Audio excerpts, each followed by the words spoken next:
Dear students, my name is Svetlana Peshkova-Olana and I will be your instructor in this course. So I want to welcome you to the course, which is called Anthropology of Internet. This is a summer course. It's a new course and I hope it's going to be an exciting course as well.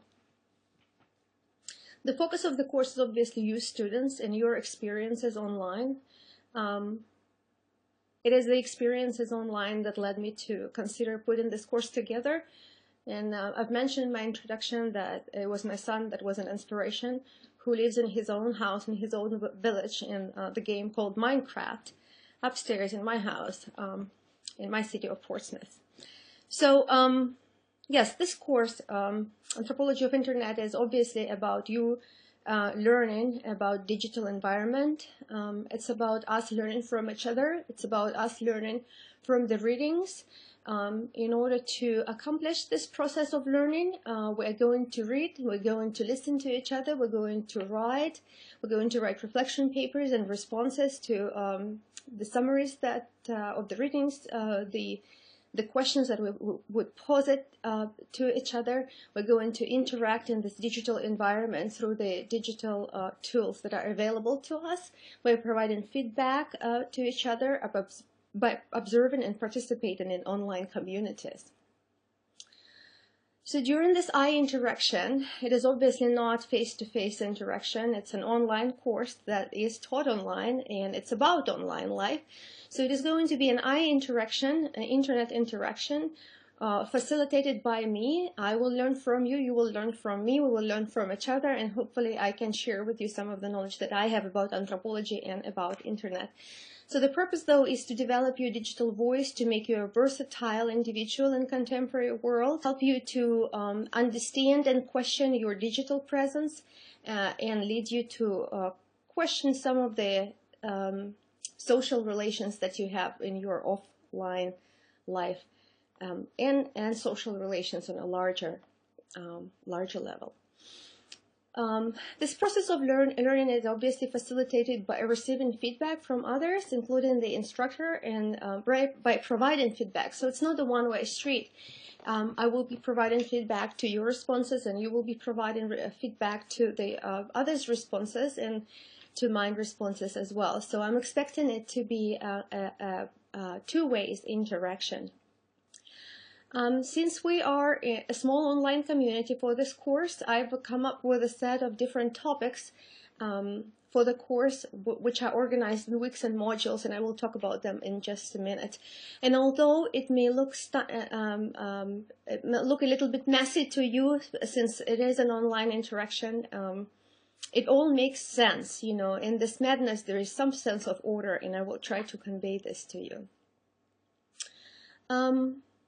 Since it is an online course, the way for us to communicate would be online, but also you could email me, and if you are on campus, to come and see me. We could set up not only virtual office hours, which I will be holding each weekday from 10 till 11 on Skype, and I will provide you the syllabus and my introductory announcement. You will have my Skype name, which is Women Power 30. So I would expect you to create a Skype account. It's free, and this way we will be able to communicate with each other during the office hours. I'm certainly looking forward to hearing from you, even if it's just an observation that is not necessarily related to the class, but you found something interesting online you want to share with me, some of your own experiences. Please, I welcome you contacting me.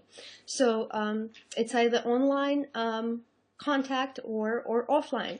Again, as I said, if you drop off at my office previously, though, we should set up an appointment. So it is you students, but it's not just about this particular course. I know that you have other networks and connections that you have in your online digital environment, and I hope you would utilize them during this course. Now, what we meant to do in the course is learn, obviously, but also share our experiences and share our knowledge, and finally produce knowledge. And in face-to-face interaction, this last element often gets lost. It's still there, but it's not emphasized. that you guys are not just consumers of knowledge, not just consumers of what I have to say and what you have to read and what your colleagues have to say.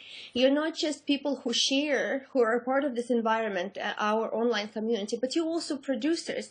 By participating in this course, you will be actively producing knowledge. And that is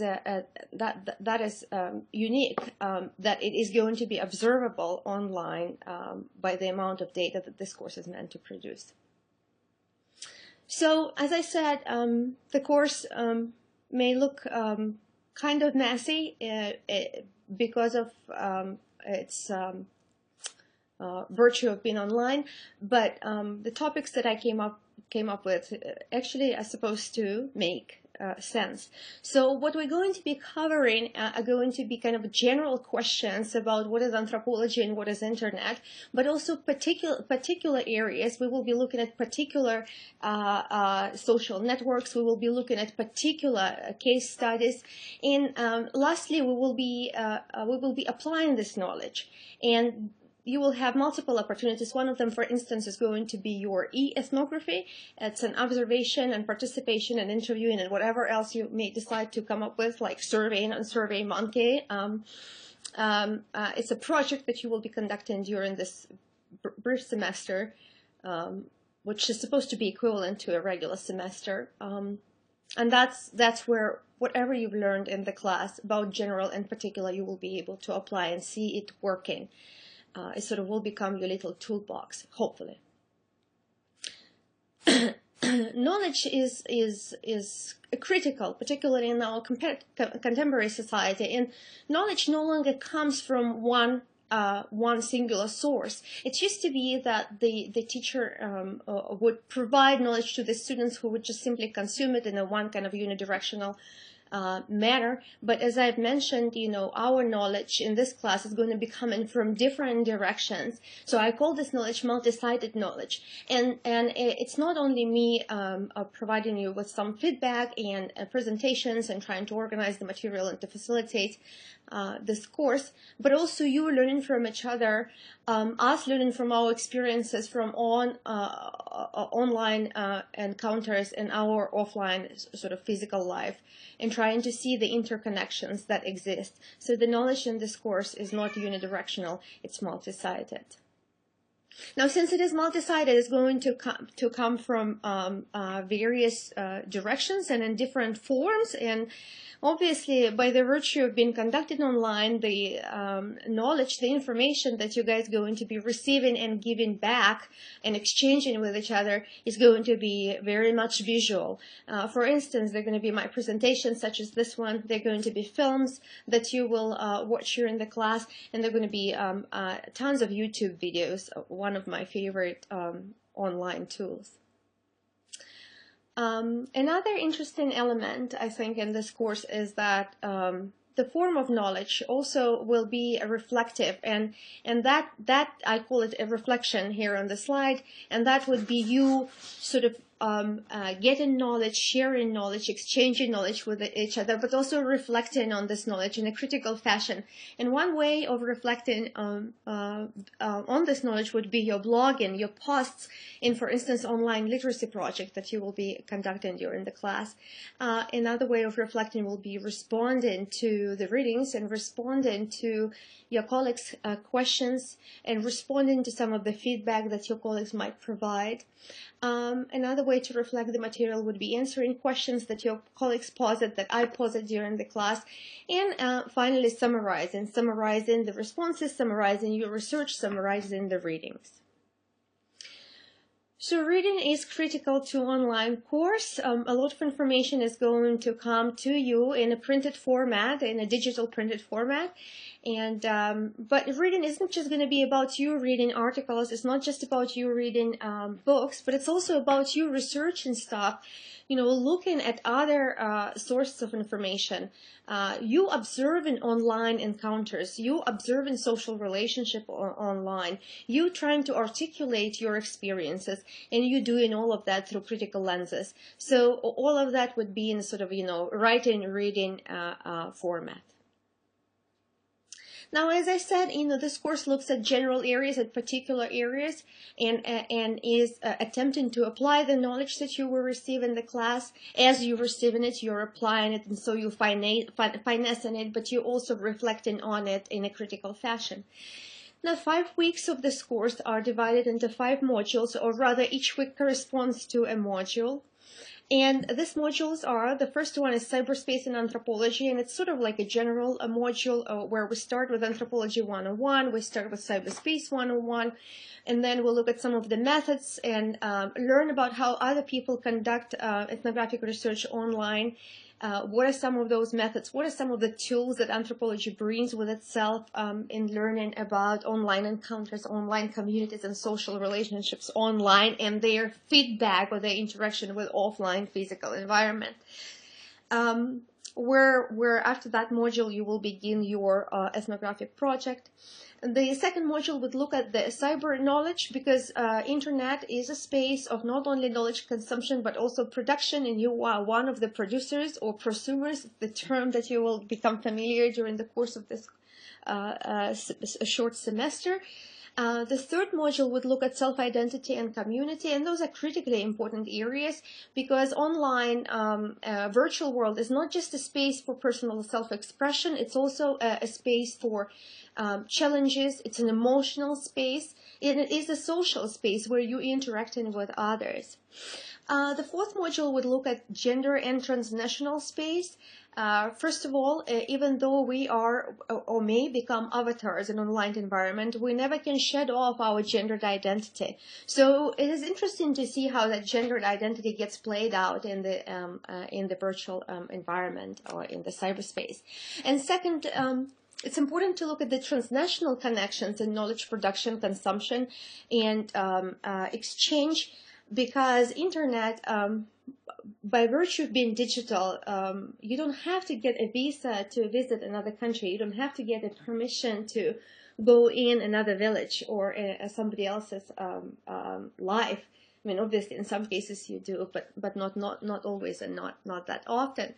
And finally, we want to look at the politics, because despite claims that internet democratized our society, despite the claims that 1 out of 10 people in the world is capable to use this wonderful tool, is capable to have a part of their identity and a part of their life experienced online, this is not a space that has no social restrictions. There are social restrictions, and we would be interested and important to examine those.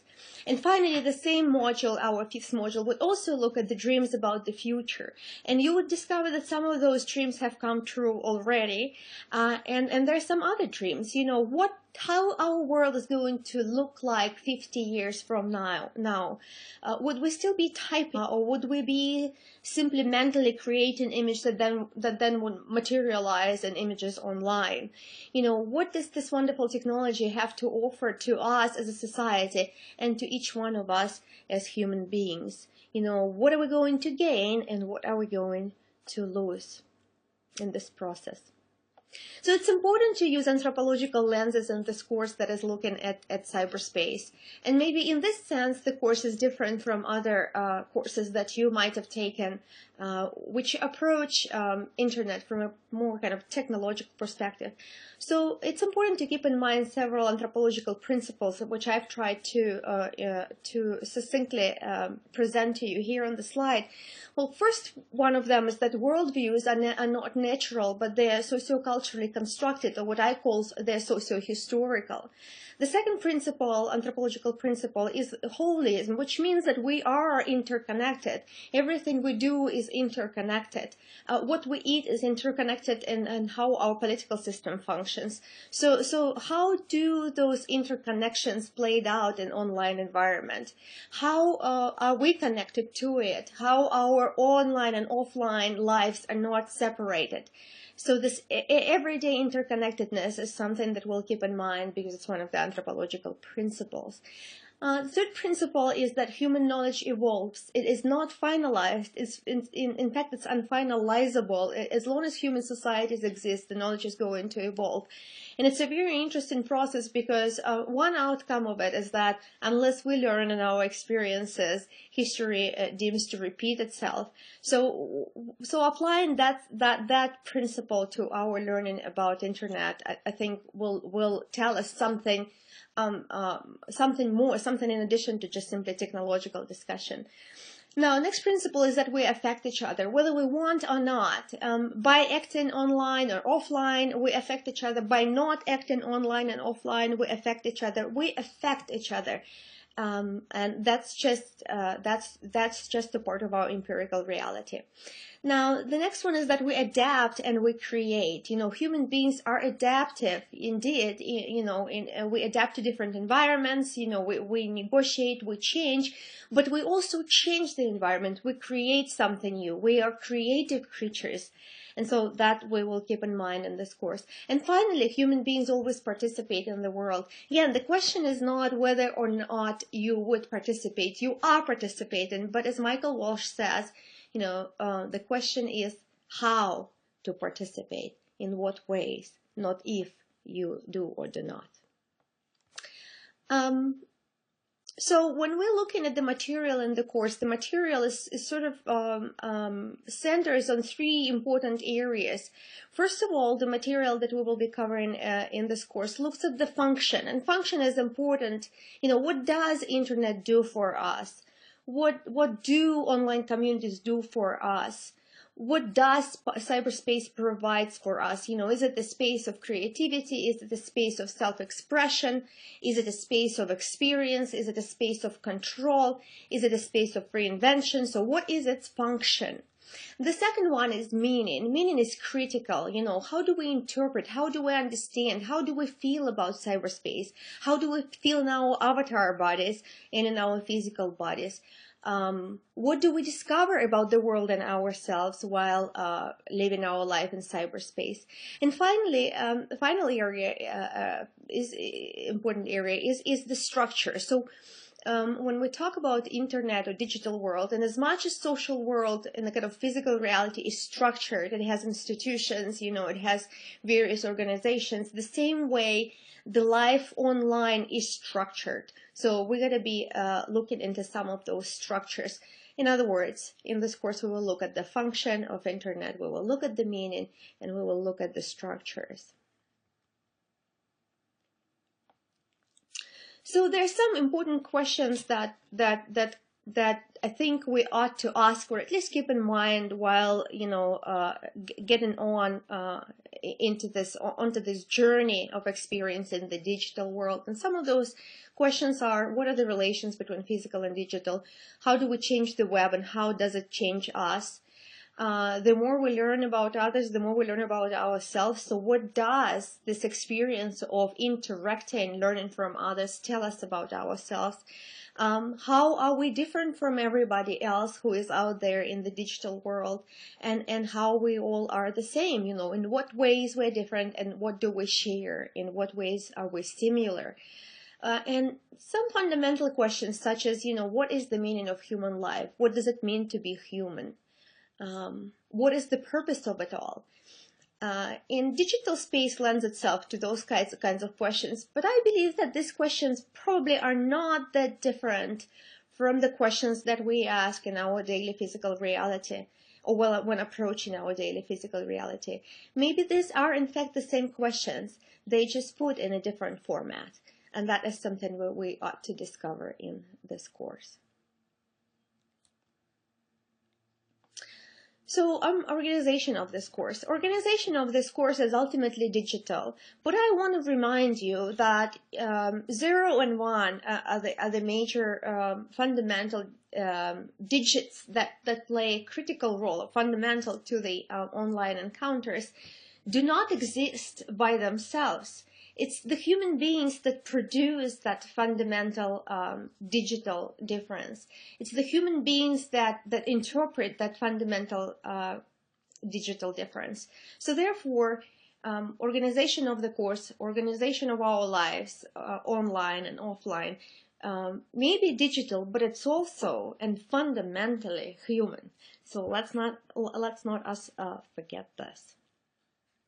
And here I'm going to end. I welcome you again to the Anthropology of Internet and looking forward exploring digital world with you. Your cyborg, Lana.